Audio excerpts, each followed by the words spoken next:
하나님의 기록된 말씀이 되어지며 그 말씀들이 살아 역사하시는 하나님의 말씀인 우리가 고백합니다. 하나님의 말씀이 우주 만물을 통치하고 다스리고 하나님 생사화복을 주장하시는 하나님의 그 말씀을 우리가 사랑하고 사모합니다. 하나님 기록된 문자 넘어 있는 그 말씀이 성령으로 친히 기록된 그 말씀이 아버지는 친히 내 속에 역사하시는 내주하시는 성령을 통하여서 우리에게 깨닫게 하시고 계시하여 주시고 가르쳐 주셔서 그 말씀에 완전히 지배당하고 묶인 바 되어져서 아버지 하나님 내가 나를 어찌할 바를 모르고 하나님의 그 말씀의 계시들이 나를 이끌어 갈 수 있도록 복되게 하여 주시옵소서. 한 주간 동안도 각자의 삶에 아버지 사건 문제 상황 환경들 아버지는 여전히 현실 앞에 아버지 어찌할 바를 모르는 것들 아버지 두려워하지 않게 하옵소서. 그것조차도 하나님의 주권 안에 있사오니 하나님 우리가 믿음으로 그 모든 것들을 돌파해 낼 수 있도록 아버지 하나님 은혜와 인내를 덧입혀 주시옵소서. 아버지 하나님 마음의 소원들이 있습니다. 기도의 제목들이 있습니다. 하나님 응답하여 주시고 아버지 하나님 그 열매 맺게 하여 주시옵소서. 이 시간도 아버지 하나님 여러 사정형편으로 나오지 못한 사랑하는 아버지 형제 자매들 있는 곳에 위로부터 있는 은혜가 쏟아지게 하시고 그 마음 가운데 주님이 부어지는 역사가 동일하게 있게 하여 주시옵소서. 아버지 하나님 이 시간도 주의 종이 하나님의 말씀을 선포하고 아버지 하나님 가르치는 데 서싸우니 하나님 도와주시고 성령으로 이끌어 주옵소서. 감사드리며 예수님의 이름으로 기도했습니다. 마태복음 동일하게 1장 22절로 25절까지입니다.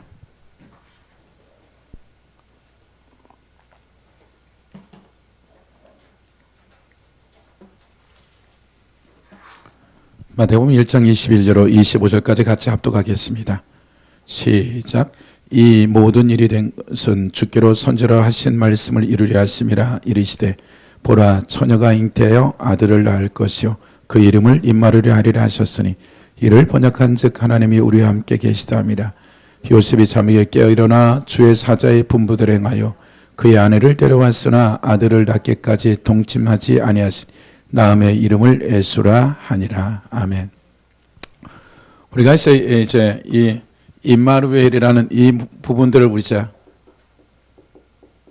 동전의 양면처럼 이 말씀이 임마누엘 대신 하나님이 나의 임마누엘이냐 아니면 아수르냐 바벨론이냐는 이와 같은 부분들이죠.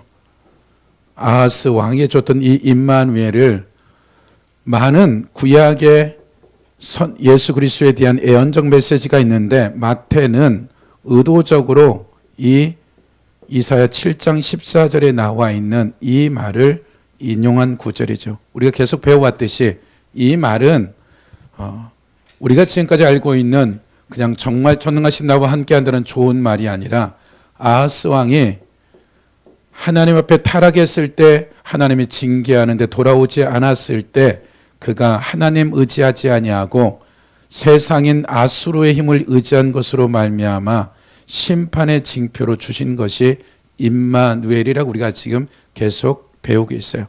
오늘도 동일하게 다시 이사야 6장으로 가보시면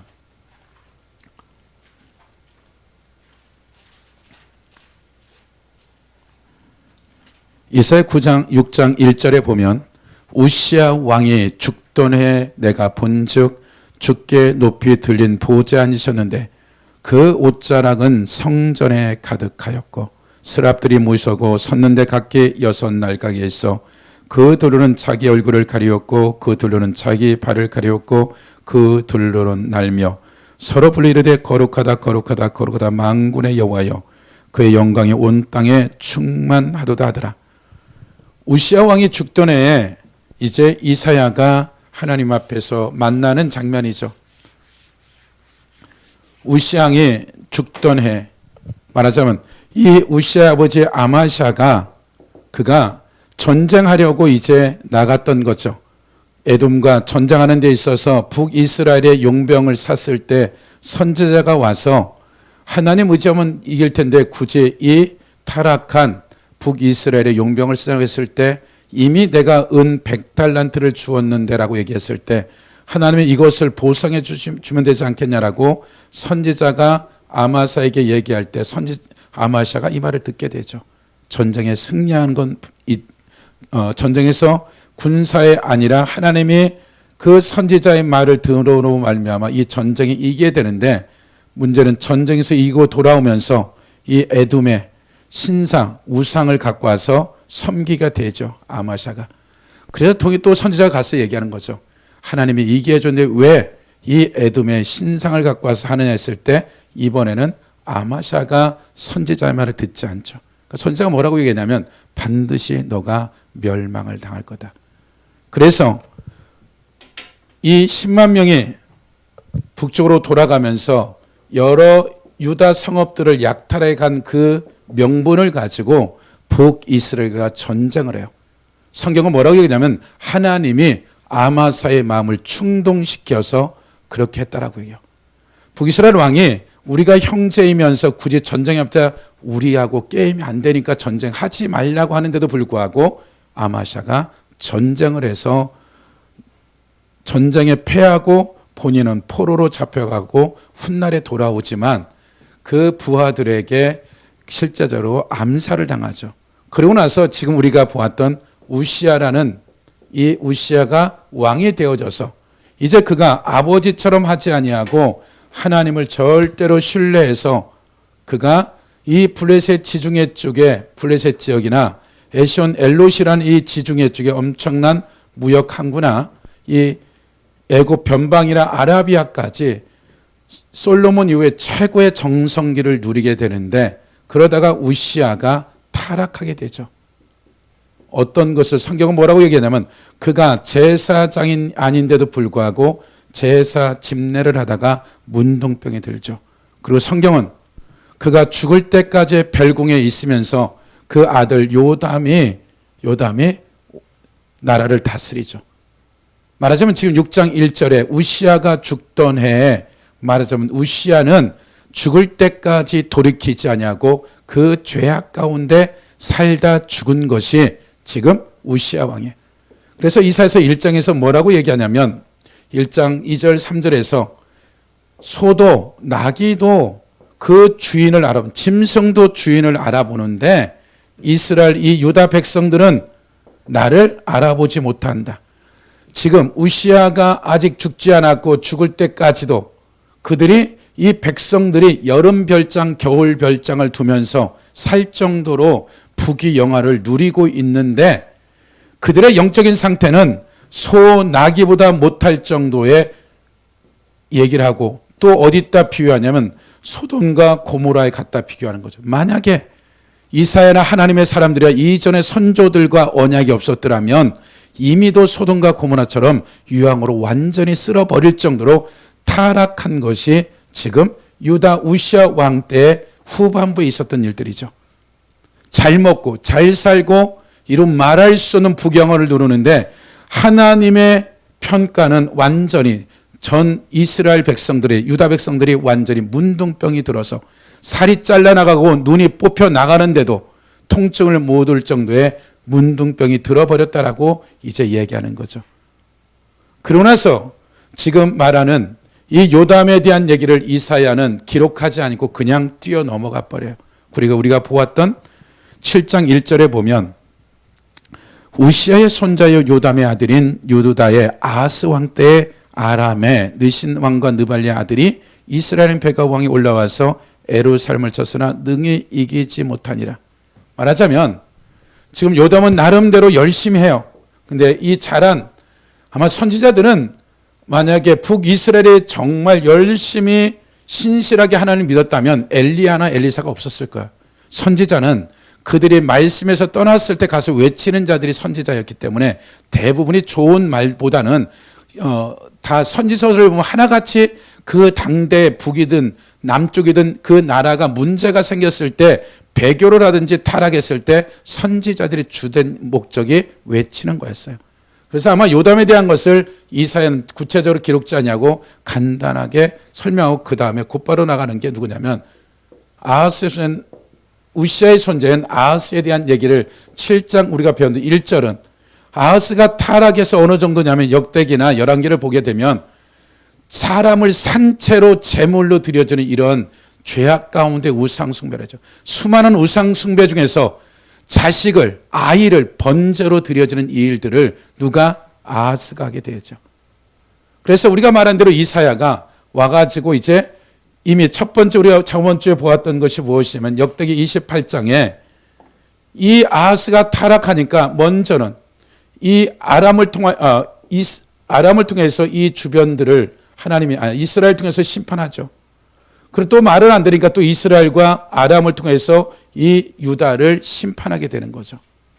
그러니까 역대기 28장에 아주 그가 16년 동안의 왕을 하는 데 있어서 그 한 장 안에 아주 의도적으로 계획적으로 배열하기 시작하는 거죠. 그가 우상 숭배했다. 그리고 그가 말을 안 들어서 아람을 통해서 이 동쪽을 싸그리 쳤는데도 못 알아듣길래 또 이스라엘 통해서 또 하나님이 징계했다. 그래서 이스라엘 백성들이 12만 명을 죽이고 20만 명을 처자식들을 다 포로로 잡아갔을 때 오데시라는 선지자가 나타나서 그에게 너희들이 유다보다 죄가 없어 이런 줄 아느냐. 만약에 너희들이 이 형제인 이들을 보내지 않으면 내가 너희를 유다 백성들을 12만 명을 죽이듯이 너희들을 죽이고 너희 자녀들을 너희처럼 다른 나라의 포로로 끌고 가겠다는 이 말을 듣고 이 오데세 선지자를 말고 방백들이 와서 그들을 막죠. 그리고 그들을 먹이고 치유해서 다시 이 여리고에서 보내죠.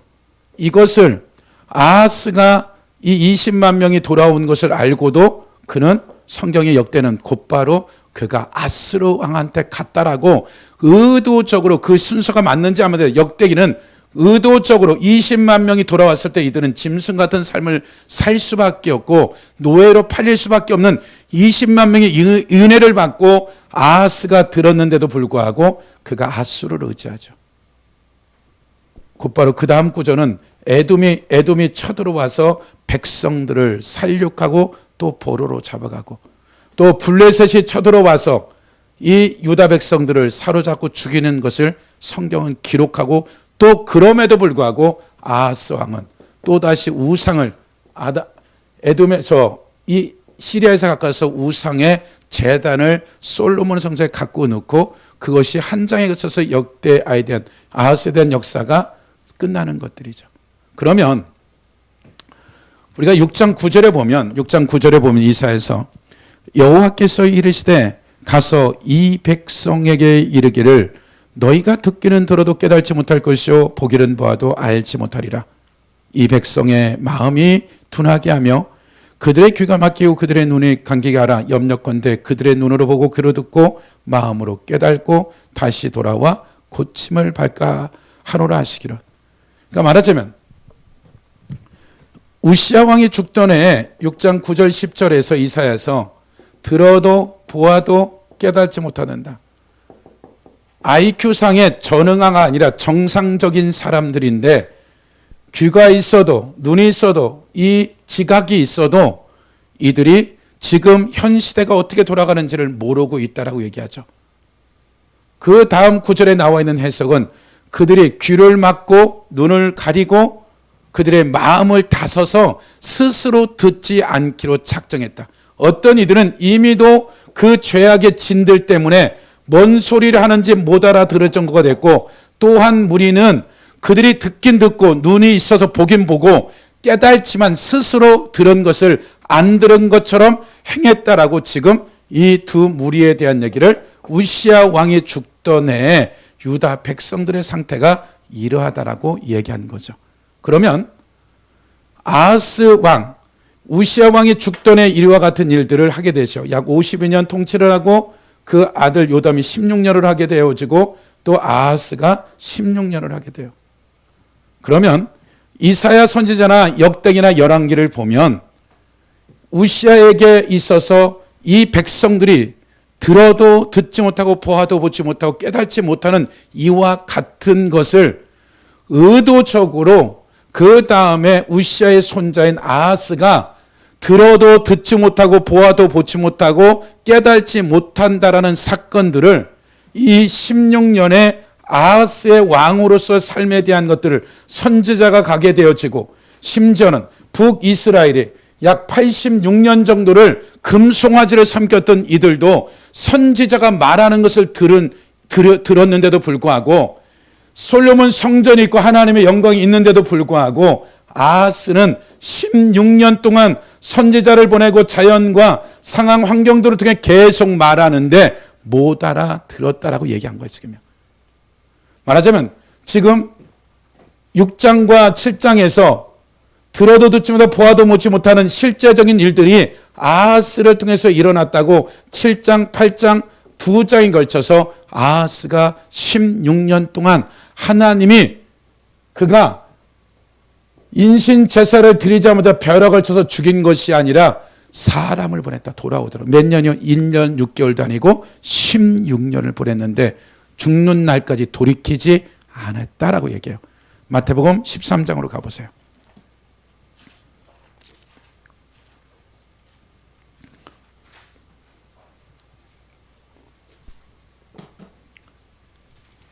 십장 1절로 9절까지는 길가 돌자 가시밭에 대한 얘기를 하고요. 13장 10절에 보면 제자들이 예수께 나와 이르되 어째 그들이 비유로 말씀하시는가 대답하여 이르되 천국의 비밀이 아는 것이 너에게는 허락되었으나 그들이 아니 되었나니 무릇 있는 자는 받아 능력에 되되 없는 자는 그 있는 것까지 빼앗기리라. 그러므로 내가 그들에게 비유로 말하는 것은 그들이 보아도 보지 못하며 들어도 듣지 못하며 깨달지 못함이라. 14, 15절 같이 읽어볼까요? 시작. 이사야의 예언이 그들에게 이루어졌으니 일렀으니 너희가 듣기는 들어도 깨달지 못할 것이요 보기는 보아도 알지 못하리라. 이 백성들의 마음이 완악하여져서 그 귀는 듣기에 둔하고 눈은 감았으니 이는 눈으로 보고 귀로 듣고 마음으로 깨달아 돌이켜 내게 고침을 받을까 두려움이라 하였느니라. 말하자면 마태는 지금 우리가 보았던 이 우시야 왕 때 있었던 일들을 동일하게 인용한 거죠. 마태가 이만후에 대한 것도 인용하고 있죠. 7장 14절. 또 하나는 이 우시야 왕이 죽전에 있었던 일을 또 마태는 13장에 인용하죠. 마태, 마가, 누가가 동일하게 이사야서 6장 9절 10절을 이 밭에 대한 얘기를 하면서 얘기하죠. 그러면서 우리가 잘 알듯이 19절에 보면 18절 그런즉 씨 뿌리는 비유를 들으라. 아무나 천국 말씀을 듣고 깨닫지 못할 때는 악한 자가 와서 어디에요? 그 마음에 뿌려진 것을 빼앗는다. 말하자면 이 밭의 종류가 길가 돌자 가시밭이라는 이 마음밭이 자연계 안에도 네 가지의 종류가 밭이 있듯이 사람들의 모양은 같지만 그 마음의 상태는 길가와 돌자가 가시밭과 좋은 마음밭이 있다란 얘기를 하고 있는 거죠. 사도행전 28장으로 가보시면 사도 바울이 이제 로마에게서 복음을 전하죠. 28장 23절에 보면 23절부터 27절까지 읽어볼까요? 28장 사도행전 시작. 그들이 날짜를 정하고 그가 요식하는 집에 많이 오니 바울이 아침부터 저녁까지 강론하여 하나님의 나라를 증언하고 모세의 율법과 선지자의 말을 가지고 예수에 대하여 권하더라. 그 말을 믿는 사람도 있고 믿지 아니하는 사람도 있어 서로 맞지 아니하여 흩어질 때 바울이 한 말을 이르되 성령이 선지자 이사를 통해 너희 주장들에게 말씀하신 것이 옳도다. 일렀으되 이 백성이 가서 말하기를 너희가 듣기는 들어도 도무지 깨달지 못하 보기는 보아도 도무지 알지 못하는도다. 이 백성들의 마음이 우둔하여져서 그 귀로 둔하게 듣고 그 눈은 감았으니 이는 그의 눈으로 보고 귀로 듣고 마음으로 깨달아 돌아오며 내가 고쳐줄까 함이라 하였으니 그런즉 하나님이 이 구원이 이방인에게 보내준 줄 알라. 그들은 그것을 들으라 하더라. 동일하게 26절에 이제 사도 바울이 로마에 가서 많은 이들에게 강론하죠. 모세오경과 모든 선지자의 글과 이것이 예수 그리스도에서 어떻게 이루어졌는지 그가 13년 동안 예수 그리스도 직접 배운 계시적인 영역들을 계속해서 이들에게 가르치죠. 그런데 그 말을 믿는 사람도 있고 믿지 아니하는 사람도 있다. 서로 맞지 아니하여 흩어질 때 바울이 한 말로 이르되 성령이 선지자 이사를 통하여 너희 주장들이 말씀하신 것이 옳도다. 아까도 말한 듯이 앞에 구절은 완전히 그 죄악이 가득해서 들어도 보아도 깨달지 못한 정상적인 삶을 사는데도 IQ상에 아무 이상도 없는데도 하나님의 말씀을 보아도 들어도 깨달지 못하는 이 본질적인 것은 그 죄악이 관영해져서, 그래서 다시 이 두 번째 6장 10절에 인용한 27절은 이 백성들의 마음이 우둔하여져서, 이 말을 정확하게 번역하면 이 백성이 마음이 문을 닫고 스스로 문을 닫았다는 거야. 수동이 아니라 능동이에요. 그것이 들려졌는데도 불구하고 내가 그것을 문을 닫고 귀를 막고 그 다음에 눈을 어떻게 된 거예요? 감아버렸다는 거죠.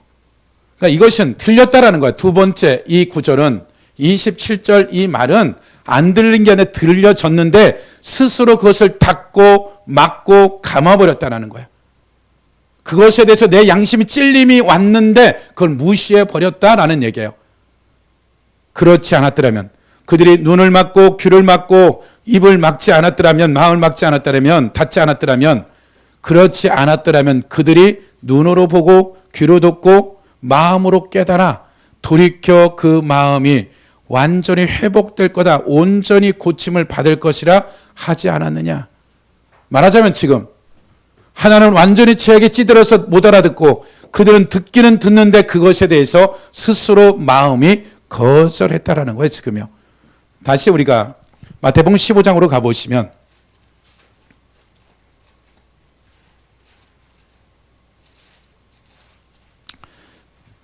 15장 1절, 그때 바리새인과 서기관들이 예루살렘으로부터 예수께 나와 이르되 당신의 제대 어째 장로들의 전통을 범하나이까? 떡을 먹을 때 손을 씻지 아니하나이다. 대답하되 이르되 너희는 어째요 너희의 전통으로 하나님의 계명을 범하느냐? 하나님이 이르되 내 부모를 공경하시고 또 아버지라 어머니를 비방하는 자는 반드시 죽음을 당하리라 하셨거늘 너희는 이르되 누구든지 아버지 어머니에게 말하기를 내가 드려 유익할 것이 하나님의 드림이 되었다 하기만 하면 그 부모를 공경할 수 없다 하여 너희 전통으로 하나님의 말씀을 폐하노다. 외식하는 자 이사야가 너희에 관해 자료했다 이르렀으되 이 백성이 입술로 나를 공경하되 마음은 내게서 멀도다. 사람의 계명으로 교훈을 삼아 가르치니 나를 헛되이 경배한다 하였느니라 하시고, 말하자면 우리가 끊임없이 들었던 말이죠. 지금 마태는 동일하게 15장에서 바리새인과 서기관들에 대한 얘기를 해요. 그러면 우리가 바리새인과 서기관들은 태어날 때부터 부모가 이제 5살 때부터 13세까지 오경을 다 외우게 하죠. 보통 경건한 집은. 하물며 바리새인과 서기관 정도의 이 정도 되어진다면 오경은 13살 전에 끝내버리고 이제 13살부터 구약 성경 전체를 외워버리는 거죠. 그 당시에 갖고 있는 이들의 실력이. 그렇다면 이들이 가지고 있는 실력이에요. 실력이 없는 게 아니에요. 뇌가 없는 게 아니라 이로 말할 수 없는 직적인 것들이 머리에 꽉 차 있다라는 거예요. 그럼 이것만 있겠냐는 거죠. 이제 13, 14세부터는 미드라 수많은 탈무드에 기록된 구약 주석 성경 주석된 것들을 또 배우기 시작해요. 그러면 지금 바리새인과 서기관들이 갖고 있는 지식이라 얘기하면 우리 오늘날 말하면 웬만한 박사학위보다 나을 정도로 구약 전체를 해석해내고 완전할 만큼 잘했다라고 보는 거예요. 그래서 이들이 메시아가 왔다는 얘기를 들고 뒷조사를 한 거죠. 오늘날 말하면 검찰 쪽에서 파견을 낸 거죠. 말하자면 사내들이 공회원이 70명인데 이 안에 사법권, 행정권, 그 종교에 관한 이와 같은 것을 로마가 사내들이 공회원에게 위임했기 때문에 종교에 관해서는 너희들이 사법권, 행정권 다 쓸 수 있다라고 권위를 넘겨줬으니까요. 그래서 이 바리새인들은 이 사내들이 공회원에 어느 때에 속하느냐 하면 검찰에 속하는 거예요. 사도 바울이 그 다메섹에 사람을 잡으러 갔을 때 사도 바울은 일반적인 납비나 이런 것으로 간 것이 아니라 사내들이 공회원에서 말하자면 그 검찰의 수장과 같은 리더격인 사도 바울을 법적인 대제사장의 법적 권위를 가지고 사람을 잡으러 간 근본적인 이유는 뭐예요? 이 사내들이 공회원이 로마로부터 권위를 위임받았기 때문에 한 거예요. 그러니까 바리새인과 서기관들도 동일하게 지금 무엇을 사내들이 공회원의 권위를 가지고 도대체 처음 메시아가 왔다는데 무슨 짓을 하는데 뒷조사를 좀 해봐라. 그러다가 걸려든 것이 무엇이냐면 먹는 것이죠. 말하자면 이 먹는 정결의 식인데 이것은 레위기에 안 나와 있는 거예요. 근데 왜 이것을 바리새인과 서기관들이 시비가 붙었냐면 본래 하나님의 말씀이 이 말씀이 안식일을 지켜야 된다 그러면 안식일 바깥에 또 다른 더 직업별로 각 직업별로 우리가 안식일에 혹시라도 이 선을 넘어갈까 봐 이 선 바깥에 또 다른 사람이 더 열심히 현자들이나 이런 훌륭한 납비나 이들이 이 안식일을 십계명을 더 잘 지키려고 또 하나의 라인을 만들어 놓은 이것을 장로들의 유전, 현인들의 지혜, 이와 같은 그중에 탈무드 이런 것들이 말씀을 더 잘 지키려고 했는데 이제는 이 사람이 만드는 교훈과 교훈이 하나님의 말씀 위에 군림해지는 일들이 벌어진 것을 예수님이 끄집어낸 거죠. 말하자면 지금 이 바리새인과 서기관들이 성경에 능통하고 내기 법전에 능통한 자들이에요. 그리고 탈무드나 이런 것들을 알기 때문에 딱 시비를 거는 거예요. 왜 손 안 씻고 먹느냐? 성경이 아니라 사람이 만들어 놓은 이 전통, 지혜, 이것을 가지고 지금 예수님의 제자들에게 시비를 거니까 예수님이 뭐라고 얘기해요? 대답하여 이르되 너희는 어찌하여 너희 전통으로 하나님의 계명을 범하냐? 사람이 만들어 놓은 걸 가지고 너희는 왜 하나님 말씀을 범해? 그래서 그 하나님 말씀에 그 많은 것 중에 뭘 끄집어내요? 하나님이 이르되 내 부모를 공경하시고 내 아버지나 어머니를 비방하는 자는 반드시 죽음을 당하리라. 말하자면 출애굽기 19장에 나와 있는 20장에 나와 있는 십계명 부모 공경하라. 그리고 나서 세부상 출애굽기 21장 17절에 만약에 아버지나 어머니를 비방하거나 욕하면 부모가 잘했든 잘못했든 대다가 뭐해라? 죽여라. 말하자면 지금 부모 공경에 대한 걸 끄집어 놓고 부모 공경하지 않는 비방하거나 이런 자들은 성경에 그 세부 상황 중에 출애굽기 21장에 대다가 그냥 쳐 죽이라 그랬다. 13살 성인식한 이들이 14살짜리가 1년밖에 안 됐는데 부모를 욕한다면 이런 따질 것도 없이 그것이 확실하면 증인이 있다 그러면 대다가 그냥 쳐 죽여라가 하나님의 말씀의 계명이었다. 근데 바리새인과 서기관들이 어떻게 해서 계속 제가 설명했지만 고로반 하나님께 드리기만 하면 본래 부모를 공경해야 돼요. 자식들이. 그래서 매달 생활비를 50만이든 100만 원씩 줘야 되는데 이거 주기 싫어서 이제 오늘 왔던 바리새인과 서기관들이 지금 재판장으로 있었을 때 이 어떠한 자식이 내가 부모를 이제 공경하지 아니하고 내 부모에 드릴 이 생활비 100만 원씩을 12달에 1200만 원인데 내가 중국에 선교할 거예요. 그러면 이 바리새인과 서기관들은 어떻게 물어봐야 돼요? 그럼 부모는 뭘 먹고 사냐 했을 때 모르겠어요. 그럼 재판관은 한 200만 원 하고 나머지 1000만 원은 생활비로 줘야 돼. 이렇게 판결해야 되는데 판결하지 아니하고 이 바리새인과 서기관들이 뇌물을 300이든 500 받아먹고 그렇게 하도록 증서를 써줘요. 그러면 부모 공경 안 해더라도 이 부모 공경에 대한 10계명 5계명 아무 문제가 없는 거죠. 뇌물을 받아먹고. 그러니까 지금 사람이 만들어 놓은 계명을 가지고 너희는 지금 세상 거 사람이 이거 안 지킨다 그러는데 너희들은 하나님의 말씀을 이렇게 남용하고 있다라고 얘기. 너희들은 지금 돌 맞아 죽어야 될 공범이야. 어떤 사람들은 네가 6개월 전에 1년 전 3개월 전에 이미도 그런 뇌물을 받아먹어서 굶어 죽은 사람도 있고 이루 말할 수 있는 일들이 너가 그런 일을 했다라고 얘기하는 거죠. 그러고 나서 6절에 보면 7절 외식을 한 자들아 이사야가 너희에 관하여 잘 예언했다 일렀을 때 이 백성이 입술로는 나를 공경하되 마음은 내게 멀도다. 사람의 계명으로 군을 삼아 가르치니 나를 헛되이 경배하는도다. 10절 무리를 불러 이르되 듣고 깨달으냐? 입으로 들어가는 것이 사람을 더럽게 하는 것이 아니라 입에서 나오는 것이 사람을 더럽게 하는 것이라. 이에 제자들이 나와 이르되 바리새인들의 이 말씀을 듣고 걸림이 되는 줄 아시나이까? 예수께 대답을 이르시되 심는 것마다 내 하늘 아버지께서 심지 않은 것은 뽑힐 것이니 그 정도라 그들은 맹인이 되어 맹인으로 인도하는 자로다. 만일 맹인이 맹인으로 인도하며 둘이 다 구덩이에 빠지려 하시니 베드로가 대답하리되 이 비유를 우리에게 설명하여 줘. 예수께서 이르되 너희도 아직까지 깨달음이 없느냐? 입으로 들어가는 모든 것은 배로 들어가서 뒤로 내버려 버리는 줄 알지 못하느냐? 입에서 나오는 것은 어디서 나온다? 마음에서. 입에서 나오는 것은 마음에서 나오나니 이것이야말로 사람을 더럽게 하는. 마음에 나오는 것은 악한 생각, 살인가는 음란, 도적질, 거짓 증거, 비방이니 이런 것들이 사람을 더럽게 하는 것이요 씻지 않는 손으로 먹는 것은 사람을 더럽게 하는. 그러니까 지금 결과적으로 예수님은 이들을 어디로 끌고 가냐면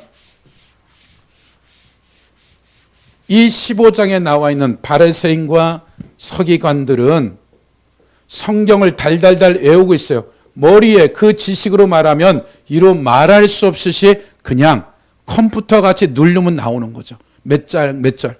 그 뜻이 무엇인지 이런 공부를 한 이들에게 있어서 그들이 실제 삶의 자리 가운데의 문제는 머리에는 하나님의 말씀이 있는지 모르지만 이 마음에는 전혀 하나님의 말씀이 없다. 저들이 이 재판을 말씀대로 해야 되는데 부모 공경을 해야 되는 것을 머리로는 알지만 그가 뇌물을 받아먹고 도둑질을 하게 되어지고 하나님의 말씀을 어기는데도 불구하고 저들이 저렇게 화인 맞은 것처럼 살고 있다라는 거예요. 그 얘기는 바리새인과 서기관들의 마음에 뭐가 없다? 하나님의 말씀이 없고 도둑질해도 되고 뇌물 받아도 문제 없다는 마비된 마음이 있으니까 이 뇌물을 받아먹고 올바른 재판이나 판결을 하지 않고 있다라고 지금 얘기하는 거죠. 마태는 계속해서 이와 같은 근본적인 문제가 어디에 있다? 사람의 마음에서부터 문제가 생긴 거다. 우리가 알더라도 조금만 더 보고 넘어가요. 이사야서 29장으로 가보세요.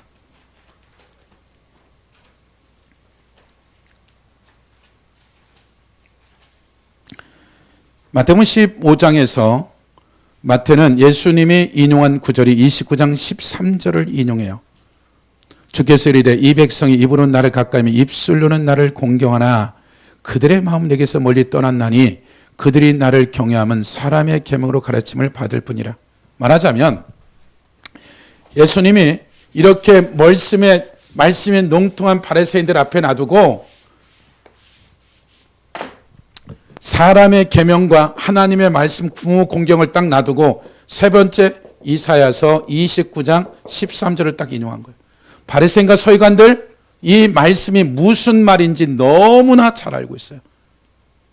이 29장 13절의 말이 19장 13절뿐 아니라 1장에서 29장까지 완벽하리만큼 지식적으로 역사적으로 문화적으로 그 어떠한 정치 경제 사회 문화적으로 어떠한 일이 있는지를 바리새인과 서기관들이 이 말씀을 알고 있는 이 말씀을 끄집어내서 너희들이 마치 이사야 29장 13절과 같은 그러한 삶을 너희가 살고 있다라고 예수님이 끄집어내고 구체적으로 설명하는 거죠.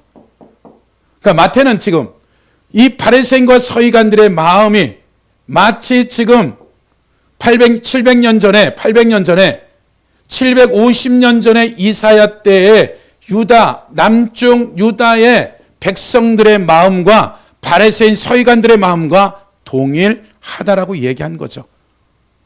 1절 1, 2, 3절만 보고 맞춰요. 1절 슬프다 아리엘이여 다윗의 진친 성읍이여 해마다 절기가 도래오는. 절기는 슬픈 것이 아니라 기쁜 거예요. 절기는 모든 절기는 회복이에요. 일주일 단위로 안식일, 한 달 단위로 월삭, 모든 절기는 시스템상의 축제고 회복이에요. 근데 그러면 기뻐해요. 기쁘다 아리엘이라 그랬는데 슬프다고 한 이유는 뭐냐면 그 절기가 1년 다가올수록 멸망이 가까우니까 이사야는 슬프다라고 얘기한 거죠. 우리가 수도 들었던 사람들은 들었죠. 그로 나온 언어유이죠. 먹는 배가 있고 타는 배가 있고 우리의 배가 있죠. 살찐 배가. 음은 똑같은데 뜻은 전혀 틀리듯이 아리엘이란 이 말의 첫 번째 아리엘은 시온, 유다, 예루살렘을 말해요. 그것을 밑에서 얘기해 7절에 보면 아리엘을 치는 열방의 무리 곧 아리엘과 그 요새를 치는 그들의 공부하고 하는 모든 자는 꿈같이 밤의 환상이 되리니 줄인 자가 꿈에 먹을지라도 깨면 속은 여전히 비고 목마른 자가 꿈에 마실지라도 깨면 곤비하며 그 속에 갈증이 있는 것 같이 시온산을 치는 열병의 무리가 시온산을 치는 열병의 무리 아리엘을 치는 열병의 무리 시온산을 치는 말하자면 첫 번째 아리의 뜻은 예루살렘 유다 이스라엘 백성들을 말하는 것이고 두 번째 아리엘은 2절에 보면 내가 아리엘을 괴롭게 하리니 그가 슬퍼하고 애곡하며 내게 아리엘같이 되리라. 내가 아리엘을 괴롭게 하라. 유다 백성들을 괴롭게 하니 그가 슬퍼하며 애곡하게 되면 내게 아리엘같이 되리라. 2절에 아리엘은 이 번제단의 이 면이에요. 똑같은 음으로 우리가 부르죠. 그럼 이 말은 무슨 얘기냐면 사람이 죄를 지면 그 짐승을 죽여서 각을 떠서 그 마디마디를 다 발라서 내장을 씌워서 번제나 태워서 하나님께 드리듯이요. 이 얘기를 지금 이사야에서 얘기한 이 말은 너희가 그 죄 가운데 죄악 가운데 돌이키지 않으면 짐승이 살육을 당해서 완전히 각을 떠서 죽이듯이 너희가 바벨론을 통해서 이렇게 될 거다. 실제 이 예언대로 유다 백성들이 들과 산천총에 완전히 장사 지낼 것도 없이 살육을 당해서 포로로 끌려가는 역사적인 일들이 실제 일어나죠. 3절 내가 너를 사면으로 둘러 진을 치며 너를 애워태를 쌓아 너를 치리니 3절은 유다가 동물로 말하면 사자예요. 암사자예요. 암사자란 이 말이 아리엘인데 마치 지금 이 예루살렘 성전이 난공불락의 요새니까 토성을 쌓아서 이제 점령하죠. 바벨론이. 근데 지금 이 말은 무슨 얘기냐면 이 암사자, 사자를 사냥꾼이 사냥하듯이 이 유다를 사자를 잡듯이 잡아 죽일 거다라고 하고 사전의 결과예요. 사자. 내가 낮아져서 땅에서 말하며 내 말소리가 낯지키 티끌에서 날 것이라. 내 목소리가 신접한 자의 목소리같이 땅에서 나면 내 말소리가 티끌에서 들거리라. 땅에서 말하며 티끌에서 낯지키 말소리가 들린다. 티끌이 무슨 말을 하겠어요? 이미 죽어서 하나님의 그 심판을 해서 다 썩어 문드러져서 먼지가 되어버렸다. 이렇게 표현한 거죠. 9절 너희는 놀라고 놀라라. 너희는 맹인이 되고 맹인이 되나 그들이 추함이 포도주로 말미암이 아니며 그들의 비틀거림이 독주로 말미암이 아니라. 저들이 앞을 못 보는 유다 백성이 소경이 돼서 못 보는 것도 아니고 술이 취해서 헷갈리는 것이 아니야. 저들의 죄에 취해서 지금 저런 상태로 가고 있다는 거죠. 10절 대저 여호와께서 깊이 잠들게 하는 영을 너희에게 부어주사 너희 눈을 감기셨으니 그가 선지자들과 너희의 지도자인 선견자들을 덮었다. 백성들이 타락했을 때 백성이 타락했다는 건 앞이 안 보이는 거죠. 그래서 선지자는 눈이에요. 백성들의 눈과 같은. 백성들이 앞을 못 봤을 때 선지자가 에레미야가 엘리야가 엘리사가 르헤미야가 호세아가 그들을 향해서 잘못 가고 있다라고 방향 설정을 다시 잡아주는 거죠. 근데 지금 뭐라고 얘기하냐면 선지자가 어떻게 됐냐면 그가 선지자들과 너희를 지도한 선견자들을 덮었다. 이 말은 히브리 원어로 보면 선지자들이 머리카락이 내려와서 앞을 가려버렸다. 머리카락이. 이게 무슨 얘기예요? 선지자들도 다 타락해서 앞을 못 볼 정도로 변질된 표현들을 이렇게 언어적으로 표현한 거죠. 그러므로 백성이나 선지자들도 다 타락해버렸어요. 앞을 못 봐. 그러므로 모든 계시가 너에게 봉헌책의 말처럼 되었으니 그것을 글 아는 자에게 주며 이르기를 그대에게 청하노니 이를 읽으라면 그대가 대답하기를 그것이 봉해졌으니 나는 못 읽겠노라. 또 그 책을 글 모르는 자에게 주며 이르기를 그대에게 청하노니 이를 읽으라며 그가 대답하기를 나는 그를 모른다 할 것이라. 말하자면 유식한 자나 이 첫 창조 아담 안에서 그들이 알물이 똑똑하고 잘나더라도 이 죄악으로 완전히 진이 되어져서 그를 아는 자나 모르는 자나 무슨 얘기를 들어도 지금 모를 정도로 다 망가져 버렸다. 그리고 나온 말이 마태복음 15장에서 예수님이 바리새인과 서기관들에게 인용한 구절이 13절 14절에 주께서 이르시되 이 백성이 입으로 나를 가까이하며 입술로는 나를 공경하나 그들의 마음은 내게서 멀리 떠났나니 그들이 나를 경외함은 사람의 계명으로 가르침을 받을 뿐이라. 그럼 보세요. 이사야 29장 13절을 인용했다는 얘기는 이사야 1장서부터 최소한 이사야 29장은 다 누가 지금 예수님의 제자들에게 시비를 걸었던 바리새인과 서기관들은 이 이사야 말씀을 머리로 너무나 잘 알고 있는 거죠. 그러나 그의 삶의 자리 가운데 사건과 문제가 벌어졌을 때 그가 선택하는 건 뇌물을 받고 그가 죽든지 말든지 하나님의 말씀인 십계명을 어기는 것을 밥 먹듯이 머리에는 지식이 가득한데 삶의 현장에서는 완전히 사기꾼이고 사기꾼과 같이 공범 노릇을 하고 이와 같은 것을 하는 것이 마치 지금 예수님 당시에 바리새인과 서기관들이 했던 이 부분들이 이사야 때나 똑같다라고 이 부분을 얘기했을 때 바리새인과 서기관들이 열이 안 받겠어요. 사실 자기네들 그렇게 사는 것을 끄집어내 버렸으니까.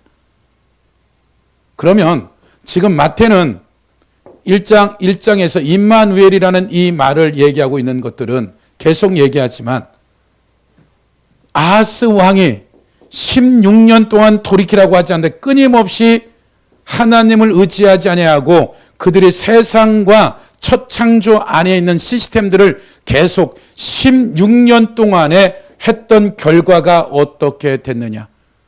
세상 의지에서 쳐들어온 북이스라엘 아람을 아수르가 쳤지만 그럼 유다 너희들은 아수르 왕이 가만히 있대? 너희들도 완전히 쓸어버릴 거야. 그리고 실제 쓸림을 당하고. 그러면 이제 저나 여러분의 마태는 지금 이 임마누엘이라는 이 말을 얘기할 때 엄청난 경고죠. 너희가 하나님의 예수 그리스도를 복음을 믿지 않는다면 아하스 왕처럼 될 거야. 더 얘기하면 아수르에게, 바벨론에게, 페르시아에게, 헬라에게 지금 로마 시대에 살고 있는 너희들에게도 동일하게 일어날 거냐라는 이 말을 하고 그 애언이 불과 4, 5년 지나게 되면 예수님이 33년 동안 공생을 마치고 십자가에서 죽으시고 제자들이 37년 동안 복음을 전하자 순교당하고 핍박과 환난을 당해서 지난 3년과 37년이 지난 AD 70년대 로마 티투스 장군이 와서 이제 이들에게 항복만 하면 살려줄게. 고집을 피우죠. 고집을. 그래서 밤에 벤 자카이라는 이 랍비가 가서 밤이 아니라 이제 자기가 제자들이 죽었다고 관을 바깥에 예루살렘 성벽으로 나갈 수 없기 때문에 자기가 가짜로 죽었다 그러고 관을 메고 나오게 하죠. 그래서 그 로마의 장군을 만나서 황제라고 하죠. 그러면서 부탁을 하나요. 내가 이제 이 유다 백성들이 있는 납비들이 있고 이 아이들을 가르치는 이 학교 하나만 안 무너졌으면 좋겠다. 근데 그가 이 납비가 벤자카이가 이렇게 황제라고 장군의 황제라고 그러죠. 근데 그 말이 끝나자마자 로마에서 전령이 와요. 원로원에서 당신을 황제로 삼았다는 소리를 듣죠. 그래서 이 랍비의 말을 내가 그것을 책임지겠다. 네가 말한 대로 그 마을, 납비들이 거하고 있고 아이들을 가르치는 그 마을은 손 안 대겠다고 해서 이제 다시 이스라엘을 하나님 앞에 드려지는 역사적인 일들이 벌어지죠. 그를 뺀 AD 70년도에 예루살렘에 있는 아까 말한 이 바리새인과 서기관들이 잘 먹고 잘 살았죠. 자녀들, 손주들까지. 그러나 그때까지 그 자녀들이 일어났다 그러면 여전히 그와 같은 일을 했겠죠. 네. 그러니까 이 당시에 바리새인들이 약 그 예루살렘에 3만에서 4만 명 되는데 실제적으로 그 인구 밀도에서 바리새인에서 한 6천 명 정도 됐대요. 그러니까 엄청난 숫자가 있었던 거죠. 그럼 그 자식들을 뭐 시키겠어요? 바리새인과 서기관 시키겠죠.